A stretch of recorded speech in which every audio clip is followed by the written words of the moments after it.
and welcome everybody to London Vegans meeting for May 2023. We meet on the last Wednesday of most months, and we have a guest speaker. And just so welcome everybody if you're new or whether you've been here before. We're also streaming this live onto our London Vegans Facebook group. It's our absolute pleasure to have speakers this evening, Beth and Natalie, who are from Animal Think Tank. And this is an organisation I don't really know too much about, so I'm hoping to learn a lot more about what you do and how you contribute towards helping animals. So I'm going to hand over now to Natalie and Beth to tell us more. Thank you very much. Thank you. Thanks, Brian. Really happy to be here. I'm Natalie. I work in the narrative research team at Animal Think Tank, and I'll let Beth introduce herself and then I'll say a little bit about Animal Think Tank as well. Yeah, and I'm Beth Thomas. I'm narrative lead at Animal Think Tank. So Natalie and I work together in the narrative circle, which I'll go into a bit more detail about in a sec. So yeah, in case some of you don't know who we are, as the name suggests, we are a think tank, but we're a little bit different from most think tanks. We see ourselves as more of a think and a do tank because we're putting our research into practice. So we're currently building a social movement organisation and also connecting with other researchers, other activist groups, to really putting what we find into practice and collaborating with others within the movement. So we've got a long-term narrative research project going on, and we're looking at what can be the most effective messages, stories and narratives that can really help persuade people to support animal freedom. And as I said, we're collaborating with others and sharing those findings widely within the movement for free. So that's who we are, just to give you a little bit of context. And I think Beth's going to share the slide deck with me. Okay, please hold caller. Okay. So this webinar is going to be looking at how we can create more effective messages for animal freedom. And creating messages is really both an art and a science. It's a craft and there's a real strategy to this, and it's something that can be learnt, and there's lots to learn from many different fields of communication, such as politics, marketing, industry even, and of course other freedom movements. So what we're going to be looking at today is language, so guidance and tips on language that we can use and how that can help frame our messages, why the messenger is often as important as the message, why the structure of our messages matters just as much as the content, which values we could be priming and which values we might want to avoid. And then I'll be sharing some of Animal Think Tank's research so far on some of the persuasive narratives and frames we found, and also just end with some recommended resources for anyone else who's interested in finding out a bit more about narrative change and effective messaging. So I'm sure there's a lot of advocates in this space who have been advocating on behalf of other animals for quite a while. So I'm really curious, before I go ahead and share our thoughts and our research, what do you think makes some messages more persuasive than others? And if you want to kind of go ahead and put your thoughts in the chat and I can read some of those out, because I'm sure there's a lot of great ideas and insights right here in this space.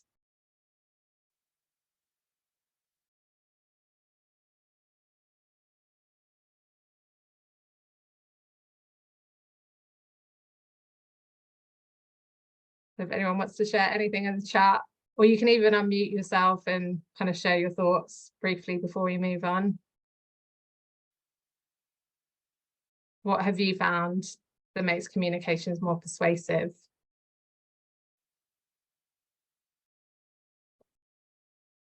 Bit of a tumbleweed moment.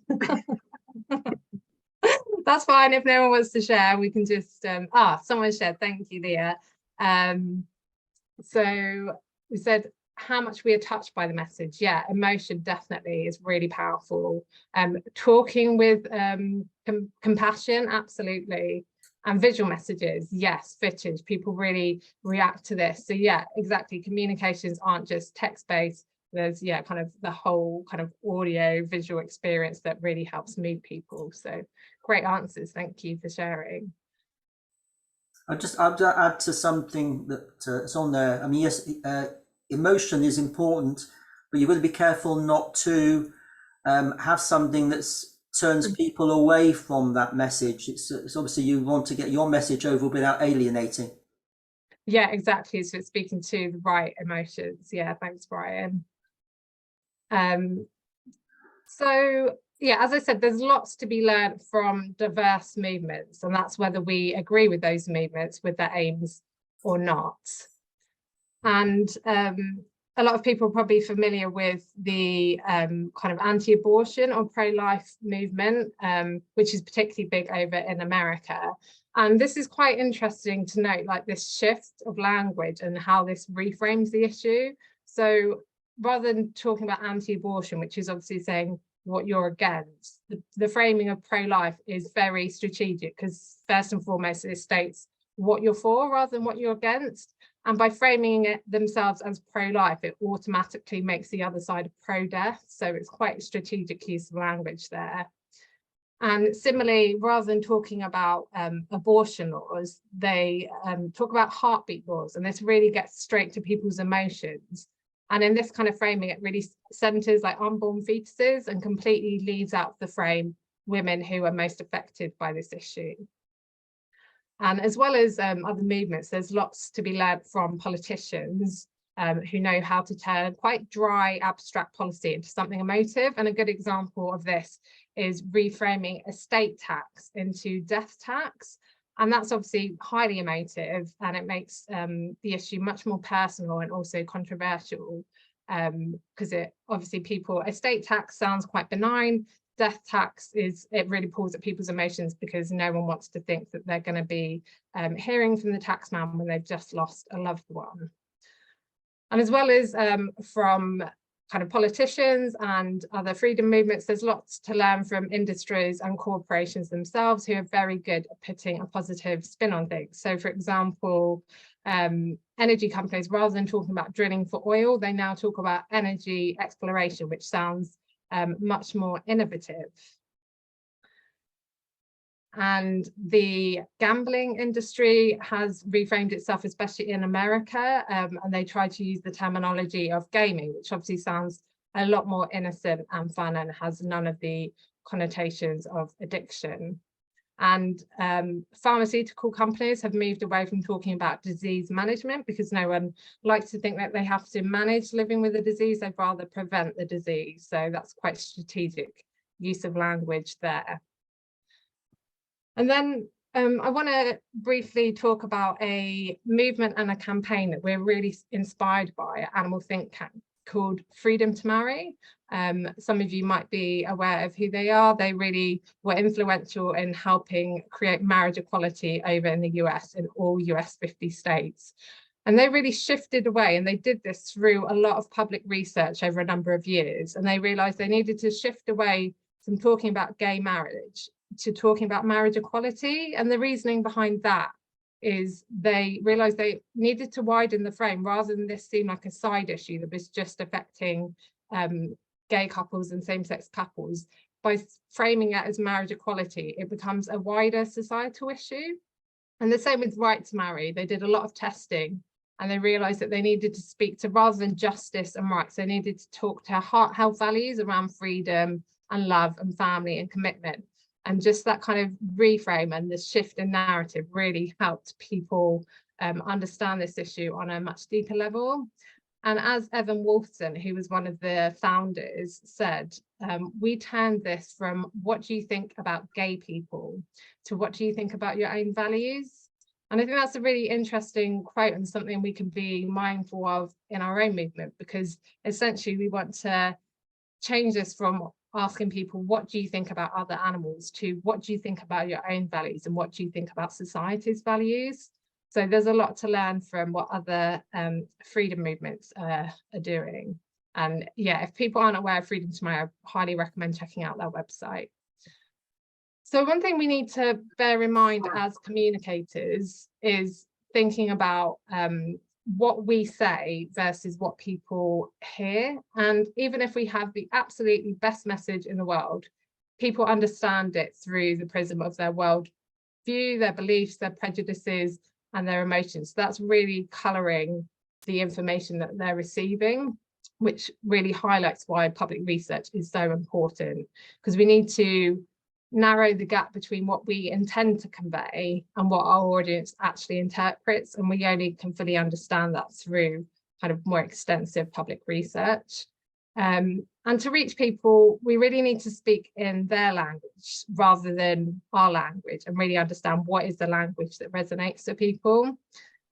And we want to communicate our values and vision in a way that makes sense to our audience. And so words that have proven to work are words that are idealistic, so they're really communicating what you stand for and what you kind of hope and aspire for, as well as being common sense, that this doesn't seem radical, that people can really understand it on a deep emotional level.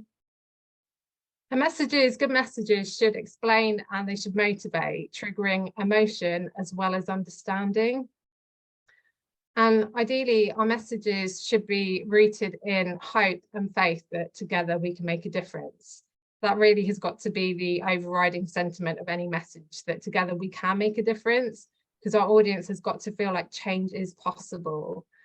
So I'm going to play Beth's going to play some excerpts from some TV ads that Freedom to Marry campaign ran. And I'd recommend thinking about the type of messages they use and the strategy behind that.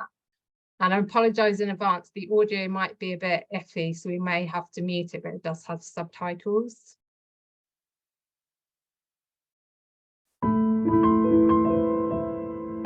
We know who we are and what we mean to each other. Of course, people can have different points of view, but we believe in freedom for everyone. Allowing loving, committed couples to get married isn't going to change our relationship one bit. I struggled with the notion of same-sex marriage, and it was compassion that broke in. My shift came when I realized that at the very core of my Christianity is the compassion that God has shown towards me. These guys are all straight, so when I joined the department, I wondered how a brotherhood so tight like that would be accepting of someone who's gay. The brotherhood that we have is not the straight fireman's brotherhood, it's the fireman's brotherhood. When I found Nadine was gay, I was disappointed. It took me a while before the light came on. The attitude that I had was the same attitude that the people who tried to discourage me from getting married in 1956. We have 3 daughters, and they all should be able to marry the person they love. When Sarah told us that she was a lesbian, I was worried that people would treat her differently. I don't want something less for Sarah than I want for Lindsay and Emily. I hope the audio was clear enough for people in that. So what these kind of excerpts show is the messenger isn't just the messenger, they're also really a part of the message. And Freedom to Marry recognised this, and that's why they didn't just feature same-sex couples in their ads. They featured the family, the friends, and the colleagues of them.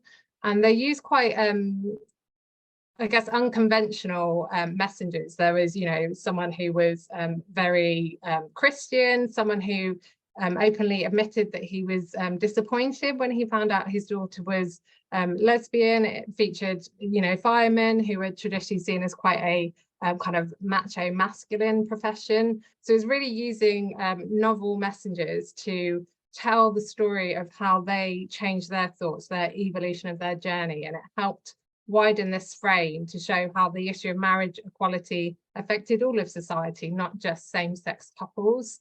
So yeah, they ran a whole series of TV ads. You're obviously just seeing pieces of these, but they were really effective in shifting people's thinking around marriage equality. And there's lots of stories in our own movement that are really good at doing this also, because we need to use credible messengers to communicate our messages. And obviously in the movement, we use people like farmers and people who used to work in zoos and labs. This is why documentaries like Blackfish were so powerful, because they actually featured the trainers who used to work in SeaWorld. And test subjects, this is an Alex Lockwood short film, the same director as 73 Cows. You can watch that on his website for free. I'd highly recommend it. That featured former vivisectors talking about the industry, while Peaceable Kingdom and of course 73 Cows featured former farmers. So these are more credible messengers than ourselves as vegans or activists, as they were a part of the industry. So again, we can see the evolution of their journey. We can, it shows how even those who are most conditioned by these industries can change their minds, and it kind of helps build a bridge between the messenger and the audience. So I'm going to speak a bit more about examples of words that work, and lots of different social justice and freedom movements are starting to be more strategic about the language they use, and they're really focusing on kind of people first language. So we see that with a shift away from talking about refugees and asylum seekers to people seeking refuge and people seeking asylum. These are people first and foremost. And also you'll see it in communications, a kind of focus on we messaging. So rather than saying they and them, which creates an us and them dichotomy, it's a we, it's more inclusive we, like this is an issue that affects all of us. And the women's right and personal choice shift to the care, compassion and change. This is something that came from the Together for Yes campaign in Ireland, which helped repeal the abortion ban over there. And they, through public research as well, actively avoided the word choice, because the public research showed that people understood choice as something that's linked to more consumerism and superficial decisions, not life-changing decisions about whether to go through with a pregnancy or not.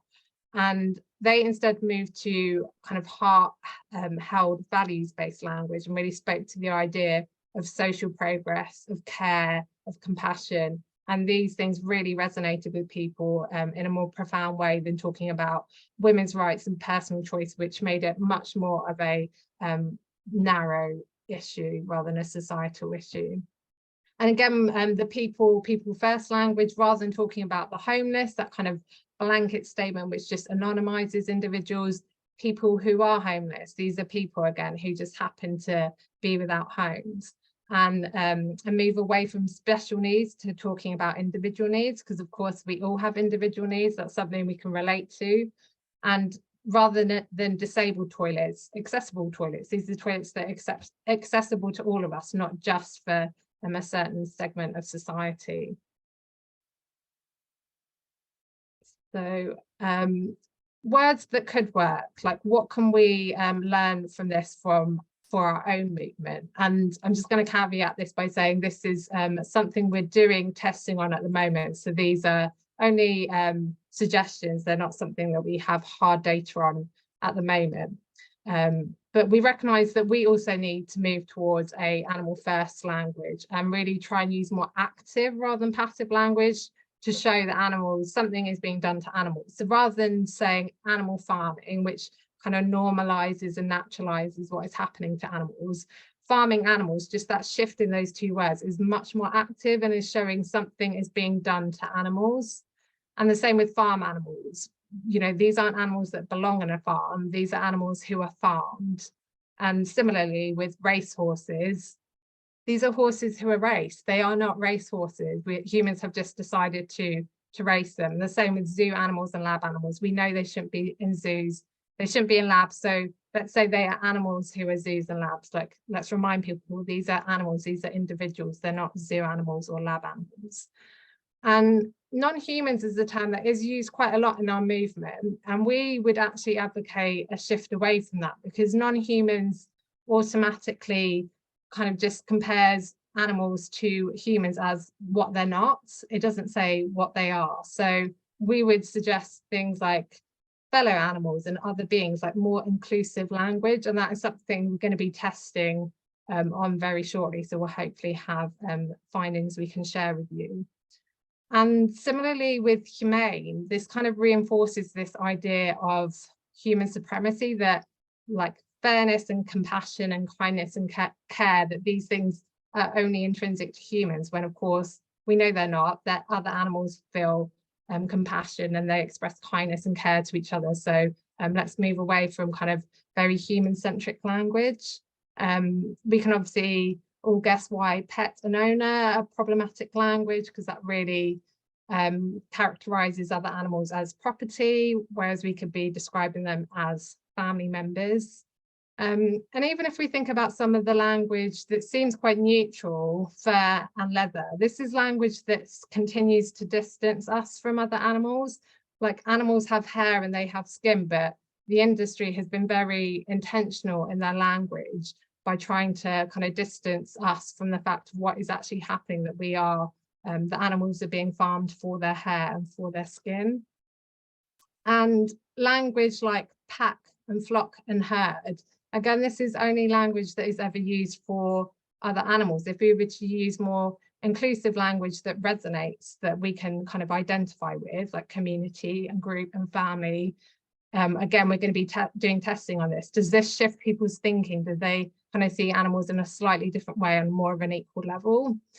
And again, like rearing young, that sounds quite scientific. Whereas if we talk about language like, these are mothers caring for their babies, they're parenting, does that create a shift in how people perceive other animals? And similarly with language like habitat, these are animals' homes too. This isn't just habitat for them, this is their home. And that's something that people can relate to in a kind of deeper way. So yeah, like I said, this is all kind of terminology that we will be testing, and hopefully we'll have findings to share with you very soon. So the next thing to talk about is, it's not just the content that matters or the messenger, it's also the order of the content that's really important, how that content is presented. And there has been lots of research done across many different campaigns and movements that shows that this template here is one of the most effective structure templates, and I'll talk through why. So many different kind of communication experts that have done lots and lots of testing around this have found that if you open a message with shared values, it's much more effective. And then follow with the problem, and then the vision, and then finally a solution and a call to action. And really messages should be, as you can see from this, messages should be 3/4 hope. They should be based in kind of values and vision and solutions, the hope, and really only be 1/4 threat and problem. And I think a lot of the messages coming out of our movement are predominantly threat and problem, and often open with that, and we'll kind of discuss why that could be problematic in a moment. But we're about to watch another ad. Hopefully the audio will behave for us. And this is an ad from another freedom movement in Australia. I'm not going to introduce it too much. I just ask that you pay attention to how the content is structured, and we'll talk about it after.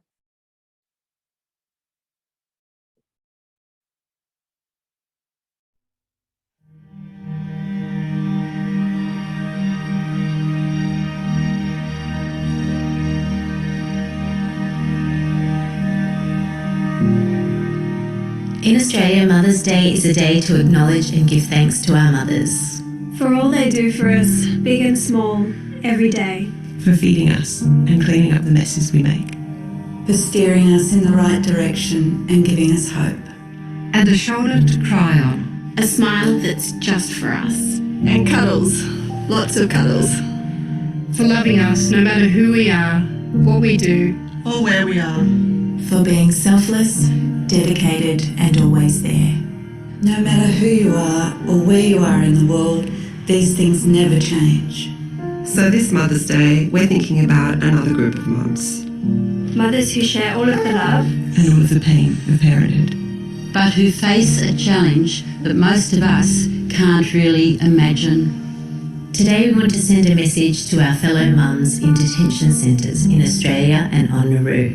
We want you to know that there are many Australians who do not support our government's inhumane policies.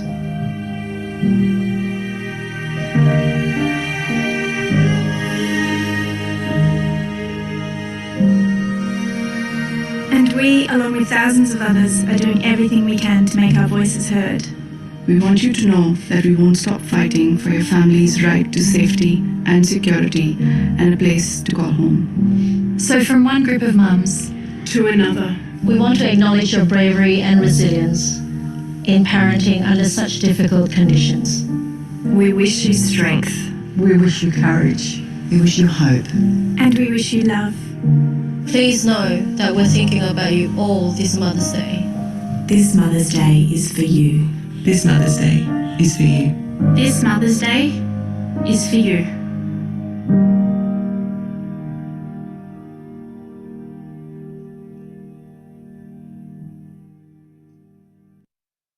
I've watched that ad so many times, and I still find it really moving.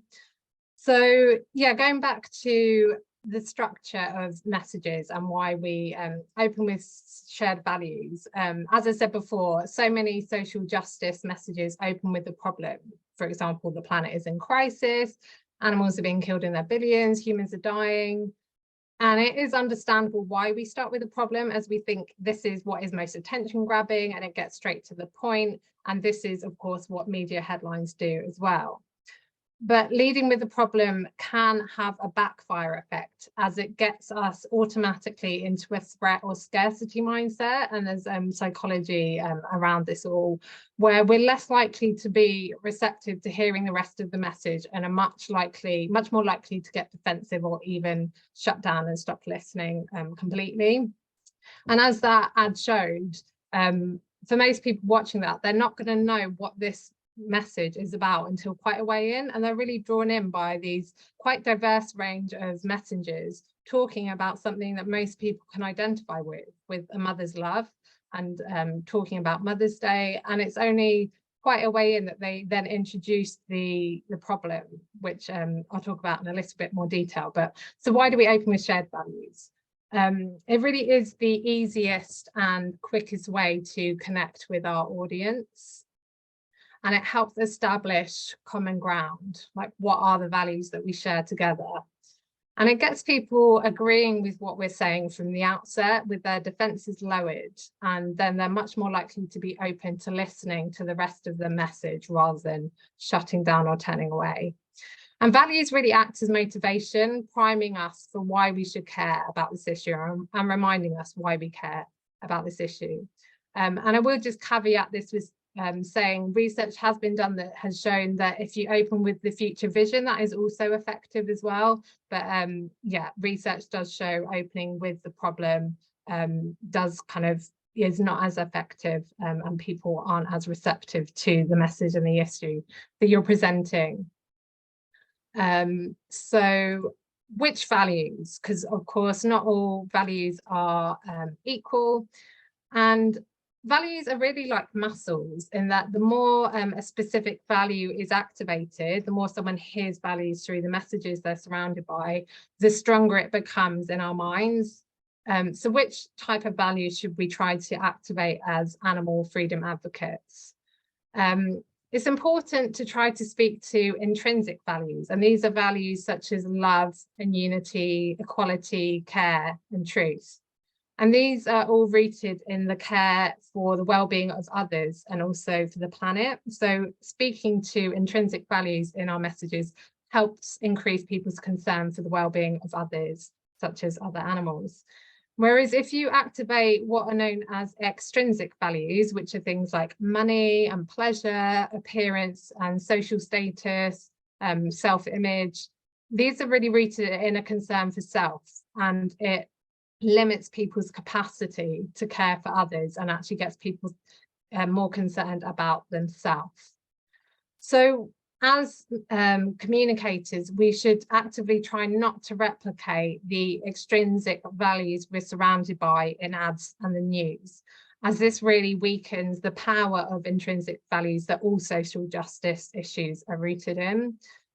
So it can be problematic, and this is something we want to do more testing on, but there is also already research out there, that it can be problematic if we're messaging about, for example, the taste of food or the price of food, of vegan food, and then we're asking people to care about other animals, as we've automatically got them into an extrinsic mindset, thinking about taste, thinking about money, which gets people kind of focused on themselves rather than concern for the well-being of others. So yeah, it's important that we try to stay truthful to our own values rather than what we think will be more effective. Because if we stay truthful to our own values, it really will help produce more authentic messages. So the problem, also known as the nightmare, by introducing this after shared values rather than first of all, it helps create a sharp contrast between values and nightmare. And it becomes easier for our audience to understand the problem on a more emotional level by seeing how society's values are being violated. And we need to state who is creating the problem. So, i.e., the specific industry, rather than kind of framing it as individuals by kind of making it seem like this is an individual problem and an individual choice. No, this is a very broad systemic issue. So we need to state who is creating the problem, and also why are they creating the problem. For example, by ascribing motivation, we could be saying, you know, certain industries value profit over life. And I would say when we're stating who is creating the problem, it's important that we frame them, the industries or whoever we're naming, as able to change and as potential allies. We don't want to be framing them as villains per se, because they too can be part of the solution, and many already are. So after problem comes vision, which is also known as the dream. So the vision is key. Yeah, it's often left out of many social justice messages. And the vision is really what inspires people to take action, is being able to visualize what a better world could look like and feel a sense of hope that this is possible and understand how it will benefit all of us. So by offering a vision of a better future after the problem, it creates another sharp contrast. And it really creates a kind of nightmare dream juxtaposition that can be really powerful. And, you know, I'm sure everyone knows Martin Luther King's "I Have a Dream" speech. He really juxtaposed the dream versus the nightmare. And that was incredibly powerful and probably one of the most persuasive speeches in the modern era. So for people to support and even take action for animal freedom, it's really got to feel tangible and full of possibility. And people have to be able to see themselves in this vision. Like, we're not just presenting a vision that benefits other animals and humans are absent from this vision. We've got to show how this benefits all of us in a way that still centers other animals as well. So the vision shows how the world would be if it truly reflected our shared values. And finally, the last kind of piece of messaging structure is the solution or the call to action. And the solution is the demand of our target, for example, the industry, or it's a call to action for people to actively support animal freedom in a specific way. And the call to action needs to be specific. So, for example, it needs to be something like, join us at this event, rather than just support animal freedom, because how do they support it? We need to make that specific for people. And it's also helpful for our messages to speak to a sense of a beginning rather than an end. That, for instance, this is just the start of real change, rather than, oh, if you sign this petition, kind of the job is done. So people have to understand that there is a strategic pathway for how change will happen, and how this ask is a part of that pathway. And again, the solution and the call to action should speak to our shared values as well. For example, we might end with, if you too care about this value, or if you want to live in a society that values all life. So constantly bringing it back to values. And most of all, we need to communicate how most people do care, and more people are taking action, because then it becomes almost like a self-fulfilling prophecy. There's like something called social proof there. If other people are like, oh, most of society has been like this, it's normal to take action, rather than it seeming radical, then more people are willing to get involved. So by giving examples of progress already made and solutions already in existence, this really helps build that sense that change is possible, and then people hopefully will want to be a part of that change. So as I said, effective messages are values-based. Every segment of the message should be rooted in values. So shared values are the values that connect and unite us. The problem is how those values are violated. And the vision is what the world would look like if it was aligned with our shared values. And the solution is how we need to take action to be in line with our values. And some other messaging tips that have come from other kind of social justice movements and fields. They found that it's really, really key to frame messages positively, to say what we're for and what we're creating, not just what we're against or what we want to end. Because of course, animal freedom is about creating something better. It's not just about ending something harmful. And to create a sense of hope and really inspire action and combat fatalism, we need to balance this sense of moral urgency of we need to do this with a hopeful and inspiring we can do this, and showing actually we are already doing this. We just need to do more of it. And to create empathy rather than pity, we really need to frame other animals positively so others can relate to them as equals. So we want to show them as active, intelligent individuals who resist their oppression and feel a range of emotions, rather than framing them as passive, voiceless victims to pity, because this kind of just reinforces the myth of humans as superior and others as other animals as inferior, who are kind of waiting for humans to rescue them. And another thing is show, don't tell. Like statistics and data can feel really abstract, and that's not to say that they're not persuasive, but research has shown by using them sparingly, kind of embedded more in values, it helps strengthen communications. So to move people, we need to show through emotion, moments, metaphors, and vivid descriptions, and kind of hang our data and our statistics off of those. And avoid jargon, like going back to language, talking in other people's language rather than our own. We need to use familiar language that resonates with people. So words like speciesism, carnism, and sentience mean little to the average person. And this is something we found in our own research at Animal Think Tank as well. Speciesism and oppression, it's just not salient for people. So we need to use language that feels relevant and meaningful to the majority of people. So again, we're doing more testing around this, but we'd suggest words like animal freedom and talking about animals' feelings and their emotions and their desires. And I'll be talking about some of the kind of effective narratives and frames at the end that kind of speaks to this. And it's not to say that we shouldn't use the term speciesism at all, just that a lot more work needs to be done to make this term understandable to the majority of society. Because I guess if you think about other isms like racism and sexism and feminism, they wouldn't have had currency at the time. There was a lot of work done to make those terms understandable to most of society.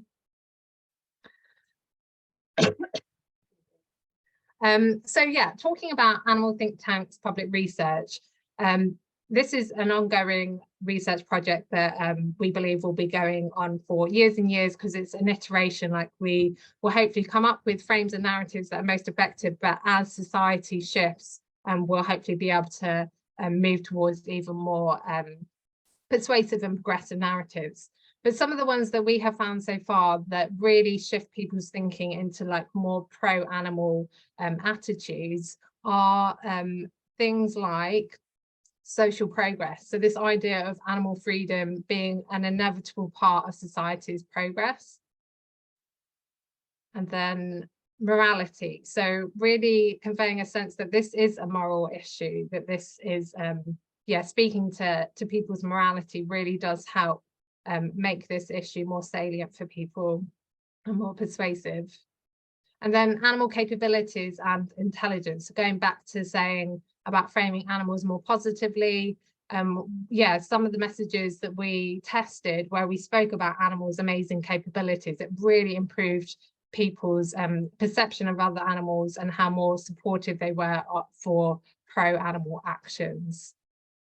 So we'll be continuing sharing our findings widely, and you can also sign up for our narrative newsletter, which is on the Animal Think Tank website.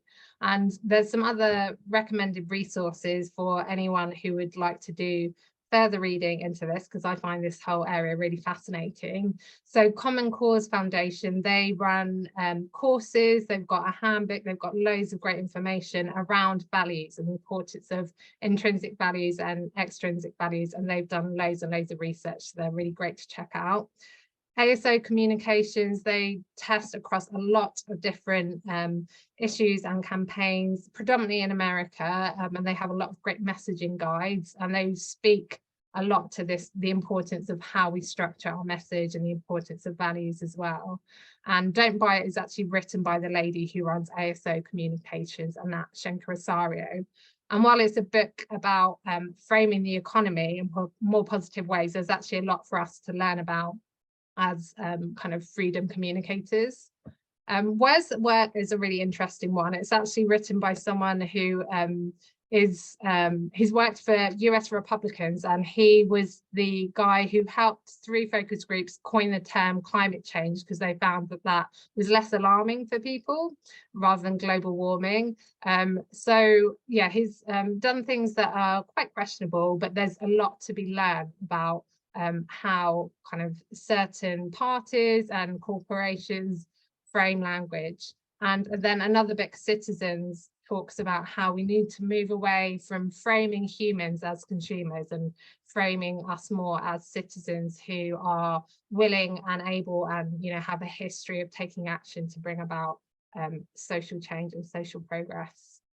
So yeah, that's the end of the presentation. So I guess we open up now for a Q&A space, right, Brian? Yeah, excuse me.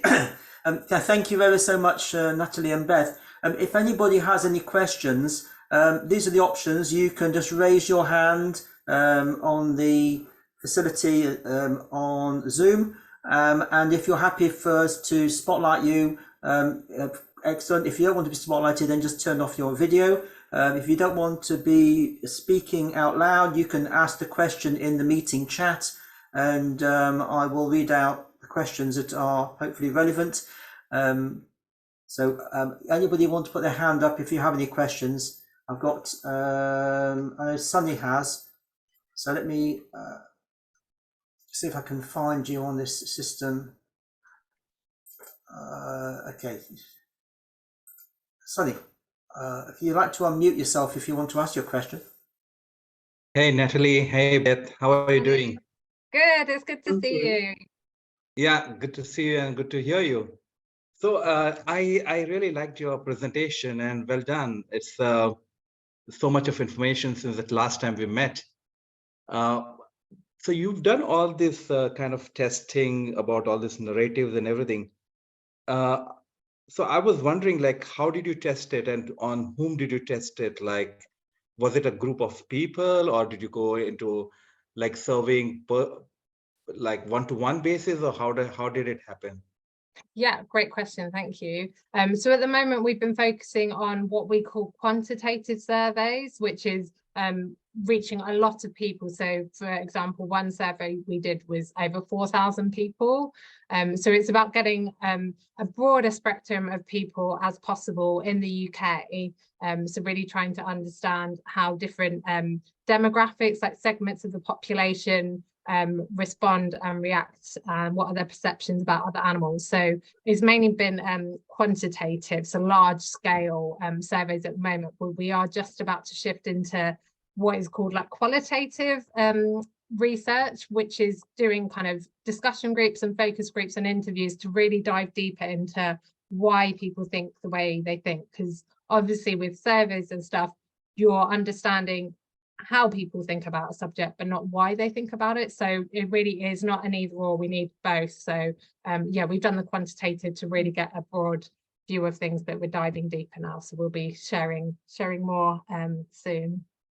All right, that's interesting. I really appreciate that. Thank you. Thanks for the Thank you for the question, Sunny. Thank you for the answer. John, we just hi, John. Yep. Hello. Yeah. It was a fascinating talk. Very glad to have heard it. I was a bit surprised. I've learned lots about gay rights and everything else. I've learned nothing about how it relates to animals. In fact, I don't even use the word animal itself. You may have used the word animal. Have you got another part of your presentation where you can say how it applies specifically to say to animal rights or the dairy industry or something like that? Yeah, I mean, we did have some slides earlier on. I don't know when you joined us, maybe you joined later on, but showing about how we could reframe certain aspects of the language we could use that could shift people's thinking about other animals, and also how we characterize and portray other animals as well. So, I mean, I can share with Brian the slide deck so people can kind of refresh themselves with what was talked about, if that's helpful. Yeah, I think, John, you might need to watch the video back again, because I saw bits that definitely did relate to the way we're communicating with animals, not with animals, communicating about animals and the language. And because I have a question itself, because years ago there was the British Union for the Abolition of Vivisection, and which is, I think, quite a negative term. I mean, they branded, I think they're now called Free International, and I think a few other organisations also have rebranded because of what you're saying. It's to make themselves more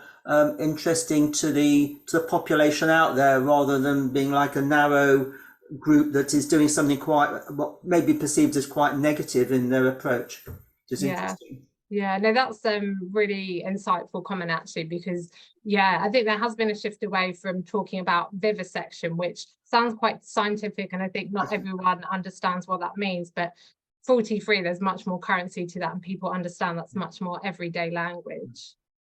I've got there's a question in the chat box. It says, thank you for the presentation. I really loved it.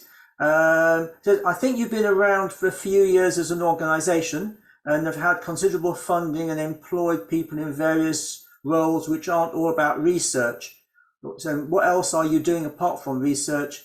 How are you disseminating your findings, and how do you propose to reach the vegan community more widely? Yeah, great question. So we kind of have 4 work streams at Animal Think Tank. One of those is obviously narrative, and then another is strategy, which is really thinking about the long-term, like high-level strategy. And there's lots of work going on at the moment where we're consulting with other people within the movement across like the ecology of the movement, both in the UK and internationally, to find out what people think are the most kind of strategic ways we could be working together as a movement, kind of learning from other people's insights, especially those that have been working in this for a long time. And that kind of balance and that kind of interworking between what is known as like the inside game, so kind of lobbying from within, and the outside game of kind of what is, I guess, more widely regarded as activism, and how those two can work together as well. And then, I don't know, sorry, Beth, I'm talking a lot. I don't know if you want to speak a bit more. That's fine. You're talking a lot of sense, Natalie, so. And then another one of our big work streams is culture. And we recognise, as part of this social movement, 50% of the work is culture. Like, the reason so many great movements and organisations fall apart is because of their culture. So that is a big focus for us on how we really create a solid kind of self-sustaining and nourishing culture. And then the other kind of piece that we're really looking at is how we organise and how we structure, and the kind of systems that we can do and we can use to really ensure we're the most kind of effective kind of advocates that we can be. So a lot of research has been done, again, from beyond the animal freedom movement, but learning from other industries and corporations and fields. So all really fascinating stuff. Is your aim to be doing your own campaigning, or really just to advise other organisations to how they can become more effective? Yeah, so it's a bit of both. It's I guess trying to enable others. So really, I guess also seeing like where there's gaps in the movement, like where we can kind of help people, where we can offer like, you know, research like this that we're doing, that, for example, so many grassroots groups and NGOs are so busy they don't have the time to do this large scale research. So we recognise that there's a need for that. And then, yes, so kind of helping to build unity and kind of cross alliances. So it's a bit of everything, really. Yeah. So can I just jump in on that? Yeah, sure. In I think February next year, we plan to release our first complete version of a narrative framework to serve the movement, which will essentially be a number of strategies, messaging guide, etc., and a narrative framework that the movement can sort of use to serve itself. And the idea is that we're there to sort of advise and provide research and sort of aid with those campaigns, particularly specifically within the narrative team. I hope that made sense. Yeah, and we're also trying to, like, I guess, act as a bridge between research and activism, because there's so much great research already out there, and it's like, how do we get that out to where it's most needed? And, you know, we're doing events where we're bringing together a lot of different communicators from across the movement to really share ideas, because, you know, we don't believe that we're the only ones with the answers. There's like many people. This is going to take all of us. Like, we are a movement. So yeah, lots of collaborative events and idea sharing. This is all part of it as well. Thank you. There's a question that's come in on the chat box, which is, where do you get your funding? Who's funding Animal Think Tank? So we have quite a few different funders. Like, we're quite actually, Beth, you're probably the best place to answer this more than me. Yeah, we do. We have a variety of funders at the moment. Natalie, you may have to jump in specifically. Yeah. I'm not quite sure how to. Yeah, sure. So I mean, we're careful not this before. Yeah. Are they organisations that are funding you? Are they individuals that are funding you? Is it a combination? Yeah, it's a real mix. It's some individuals, it's some we're actively applying for grants. I mean, we're quite different in that we see ourselves as full-time volunteers, and we we provide for us to be able to do this full-time work with what we call a volunteer living allowance. So it's a need-based allowance. So we're not on kind of, I guess, like salaries per se. We are kind of volunteers and activists doing this work and doing it in a way that hopefully makes us more sustainable in the long term as an organisation, and not so reliant on kind of big funders. Yeah, so we are conscious of that. If anybody has any questions, just remember, put your hand up and I will unmute you, or you can unmute yourself. I think we just got back with Sunny and John again, so let's ask Sunny to... Someone, Martin is waving his hand. He just Martin. He hasn't got his digital hand up. Oh, yes, I saw. I was looking for that, but I couldn't find it, so I put a real hand up. Thank you. It's a very good presentation. So, questions in two parts. One, the first bit you've touched on already. There are an awful lot of animal rights organisations. I was just looking in Wikipedia. General animal rights, focusing on animal testing, focusing on blood sports, farmed animals, and then, of course, the vegan movement. So, how many of those are you already? Because at the moment, of course, there's an awful lot of different voices from different directions. So the research that you've done in communication, and I thought your presentation was very good. How much of that are you able to sort of touch these many different organizations? Yeah, great questions. Like I said, we've run a few messaging events, and that we had a range of, like, pretty much all the big NGOs were there, also a lot of grassroots activists. So we had Animal Rebellion, Animal Rising, smaller groups, faith groups we had there, political parties, we had filmmakers and photographers, people that run sanctuaries, kind of more grassroots campaigns, scrap factory farming. So yeah, it was a real mix. We really wanted to have kind of a cross section and get a real kind of diversity of ideas and voices in the room. Because it seems to me getting some consistency in the communication is key, because people are coming from different directions at it, like I was just saying, but really the message needs to be fairly uniform. Yeah, and that's really, for example, Freedom to Marry, was a key part of their success, was real unity behind the message. So that is why, we are collaborating with others, because we don't believe we're going to come up with the answer just ourselves. This is something that we come up with as a movement. Yeah. Thank you. And I'm just secondly, very quickly, so communication is one part of it, and that your research and what you presented. But to bring about effective change, have you done any research into the methods? Because there's obviously, this is at the leading edge now. We have Extinction Rebellion, we have activism, we have animal rising. I've been involved in all of those. Oh, great. But then we have, you know, those that have chosen to take a higher step, like the Just Stop Oil, which has obviously caused a huge amount of contention in society about whether that's effective or just drives people away. So have you done any research in the effectiveness of different methods? Yeah, that's a massive part. So we have a work stream focused just on strategy, so movement strategy, and really learning from other kind of past movements as well as current movements, such as a lot of the ones that you've named, and this whole kind of history of non-violence and civil disobedience and mass resistance, and learning from that and learning from new movements that are emerging. And we really subscribe to this framework of story-based strategy. Like, we believe if you've only got a good narrative and you haven't got a great strategy, or you've only got a great strategy but you haven't got a powerful narrative, like, you're not going to be successful. Like, you need both, that they are really interlinked. So you've got to have a strategy where it's powered by your story. Like, it's got to make sense for people. So be telling a story every time you're doing a campaign, doing an action, and also when you're storytelling, what is the wider strategy here as well? So yeah, those two that's a really great question. Thanks, Martin. Are you okay to take another couple of questions, Natalie and Beth? Yeah, absolutely. So let's go back to Sunny. If you'd like to unmute. Okay.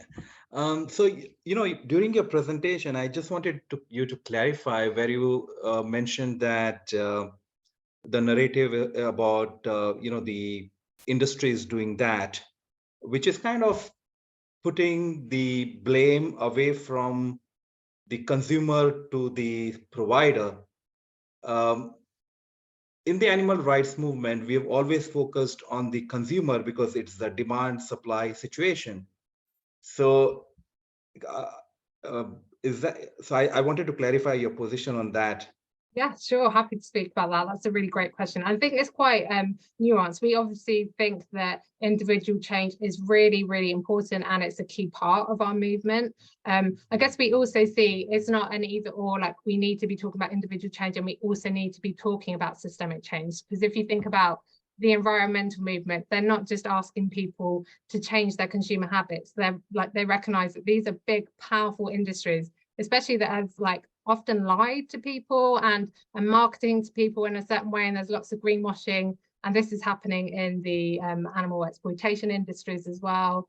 Lots of, I guess, kind of greenwashing and other kind of washing there. So it's like, you know, holding certain industries and corporations accountable, and also embracing the fact that individual change is really empowering. It's a great thing to do as well. But I guess what sets us apart is we see that there's more of a need to focus on systemic change, because a lot of the movement is already focused on individual change. So we see that, we need both. So this needs to be both kind of a part of the Okay, I'm going to take this question a little bit further up. So when you talk about the systemic change and putting the responsibility on the the industries, you also kind of indirectly indulge in saying that the non-industrial or having a small little farm in your backyard is okay. It kind of goes a bit towards the treatment. Like somebody will say, oh, we take care of the cows in our backyard very nicely. So this is where I kind of felt a little bit of conflict on that. It can tilt it to a bit towards welfareism.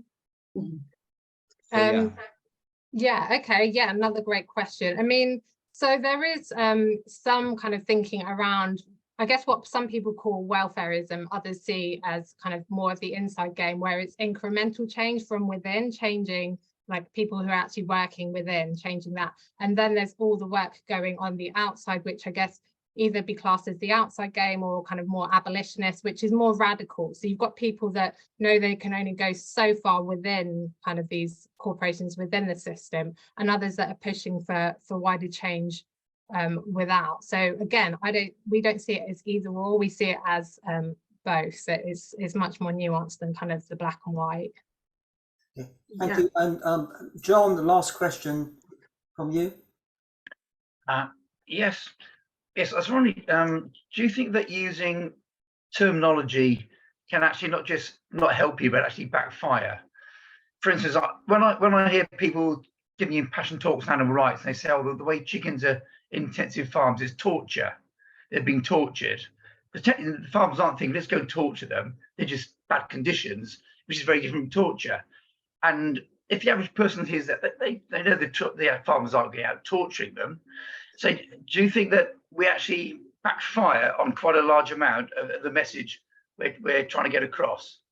Yeah, another really great question. And, you know, this is why public research is key, because we can hypothesize, oh, how is this landing? But it's only if we do the research that we can actually find out. And I think this also speaks to the comment I made earlier that, you know, we can ascribe kind of motivation to what's happening, like who's responsible, but also these people like working in the system, they are kind of victims of it as well. They've been conditioned, and we really have to make sure we're not framing them as the villain, but framing them as hopefully potential allies and part of the solution as well. Thank you for your answer. Thank you for all the questions. Drea just asked, what do we need to do if we'd like to work for Animal Think Tank? Oh, really? Yeah. Well, we have lots of roles, kind of vacancies at the moment. So if you go on the Animal Think Tank website, we've got a section that says join us, and you can see all the different roles we have available. So yeah, welcome anyone checking out what roles we have. There are 2 available within the narrative team at the moment if you want to see more of our lovely faces. Yeah. We're the best teams to work for. Definitely. We're not biased. No. So the messaging lead and public research and testing qualitative lead. So just, you know, watch those spaces. I'm going to say a really big thank you, Beth and Natalie, for speaking to us this evening, giving us some insight into what you do, and also some thinking about, you know, if we're creating a press release or doing a report about, you know, animal rights, and how we can maybe change the narrative to make it more effective in what we do. So I'd like to ask if we can all share and give a round of applause to our speakers, if you can unmute. Thank you. Well, I just want to thank everyone who's joined. I always think it's amazing people giving up their spare time and being here. This is all an issue we care kind of deeply about. And yeah, we're doing lots of webinars, and, you know, it's not just us sharing this information. We're inviting people we kind of really agree and like inspired by their thoughts and ideas. So if you sign up for our narrative newsletter, we share like what webinars we've got coming up, and we've got a great one coming up next month for people that are interested. So yeah, keep up to date with us. Please keep in touch. Thank you very much. Thank you indeed. I'm just going to stop the recording at that point.